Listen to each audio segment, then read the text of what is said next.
A gente conversa agora com Raquel Safdie, que conversa com a gente de dentro de um bunker em Tel Aviv, é isso? A ativista já foi sargento do Exército de Israel.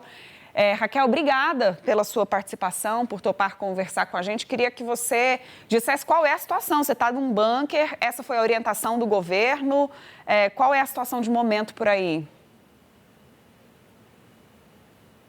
Claro, obrigada a vocês por me ter aqui. Nesse momento, eu continuo no bunker, com crianças, espero que vocês conseguem me ouvir direito. Desde as 8 da manhã, a gente recebeu alertas dos nossos telefones pelo próprio governo, que nos avisa quando a gente tem mísseis a caminho, né, para nos atacar. E a gente recebeu também sirenes, e a gente desceu aqui para os bunkers. Desde então, olha, eu estou aqui há 8 anos, nunca que eu corri tão constantemente para o bunker, nunca que eu vi tantos alarmes. Então, eu entro e saio do bunker. A situação aqui no momento em Israel, mas algo muito lindo de se ver realmente é a resiliência israelense. É bizarro aqui a gente vê crianças, famílias tentando trazer algum tipo de leveza, né? Guerra, é algo tão intenso, e mesmo assim a gente vê crianças trazendo Uno para tentar aliviar a situação. Tem gente que até trouxe vinho, enfim, sentando, conversando com vizinhos, né? Porque realmente é um dia inteiro, sua vida inteira colocada em pause, né? Para você vir e ter que se proteger de mísseis balísticos que estão sendo atirados a nós civis, né? Em áreas residenciais aqui em Israel todo. Essa é a situação no momento. Raquel, você também já foi sargento do Exército de Israel e a partir dessa sua experiência, eu queria que você trouxesse para a gente o potencial de defesa do país. Como é que o país tem lidado com essa ofensiva de retaliação do Irã neste momento? Claro. Eu acho engraçado, eu nem diria que é uma questão de retaliação, né? O ataque tanto de Israel quanto dos Estados Unidos foi um ataque preventivo, né? O regime islâmico, desde 79, eles são a maior ameaça, tanto para Israel quanto para os Estados Unidos, quanto para o mundo livre, né? E quando a gente vê esses ataques constantes, eles falam constantemente, né? Morte a Israel, morte aos Estados Unidos. A gente não vai parar de lutar até que eles morram. Então a gente vê que é uma ameaça real, constante, né? A gente vê o 7 de outubro, por exemplo, é muito conectado, né? É uma proxy direta do regime islâmico. E não só isso, a gente viu que desde o dia 8 de janeiro, em menos de 60 dias, o regime islâmico matou pelo menos 30 mil de sua própria população, né? Eu mesma, na verdade, no meu tempo como sargento no exército israelense, eu era a porta-voz do exército israelense no Irã, na verdade. Então a gente fazia vídeos e mensagens tanto para o povo iraniano quanto para o regime islâmico. E o povo iraniano rezava todos os dias. Eu recebia mensagens falando: por favor, Israel, ataquem, né, os alvos militares do regime islâmico. E agora a gente viu nos últimos 2 meses a matança, né, um massacre.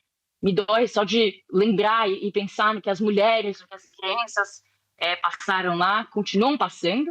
Então, eu acho que esse ataque, é claro, eu estou aqui num bunker, né, como cidadã israelense agora, mas esse é o preço que a gente precisa pagar para a paz, né, para o fim desse regime islâmico e pelo amor de Deus, que aconteça realmente que o Irã seja livre.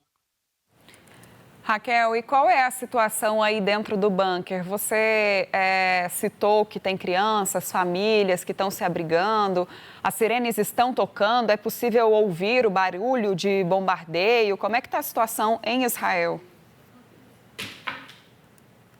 Sim, na verdade, até agora, a gente não ouviu, a gente ouviu alguns booms, a gente não sentiu o bunker tremer.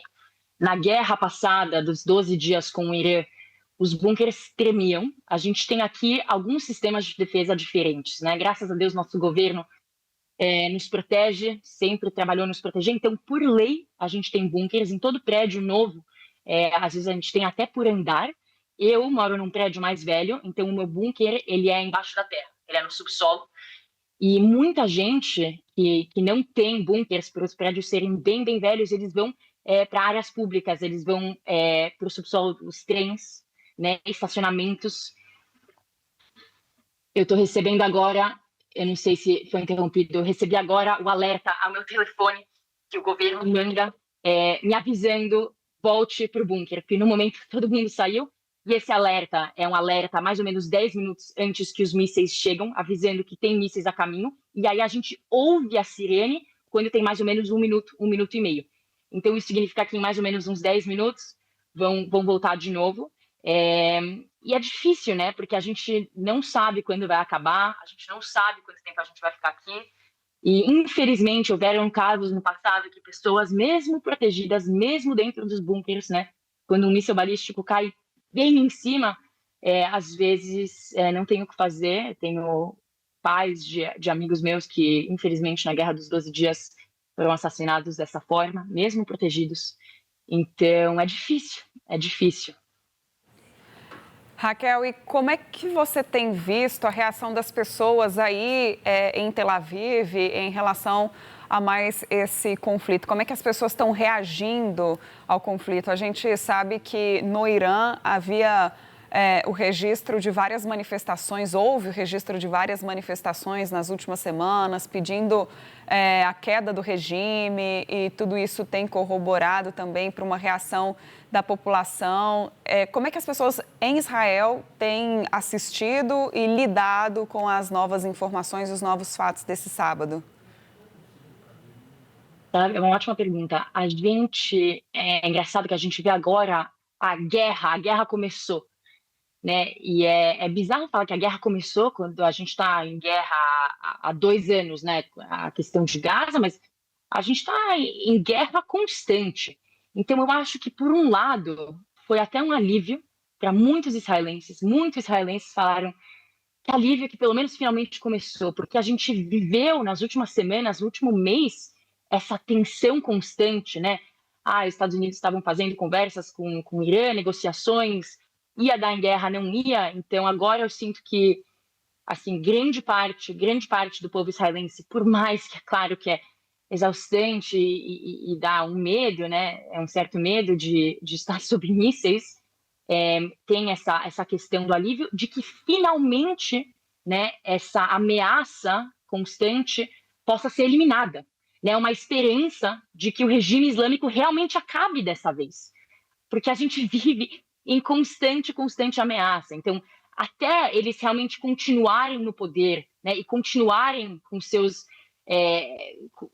com seus constantes, né, threats, ameaças contra Israel, contra civis, a gente não consegue dormir em paz, né? Então, eu acho que isso é um momento muito importante para o povo israelense. A gente também está com o povo iraniano, né? Eu acho que o mundo constantemente fala que Israel e Irã estão em guerra, mas nossos povos, né, se amam, e a gente só quer ver a liberdade do povo iraniano. Então, eu, pessoalmente, estou muito animada pelo povo iraniano, recebi muitas mensagens de amigos iranianos que estão felizes que finalmente vieram, né, os ajudar a realmente tirar esse regime horrendo do poder.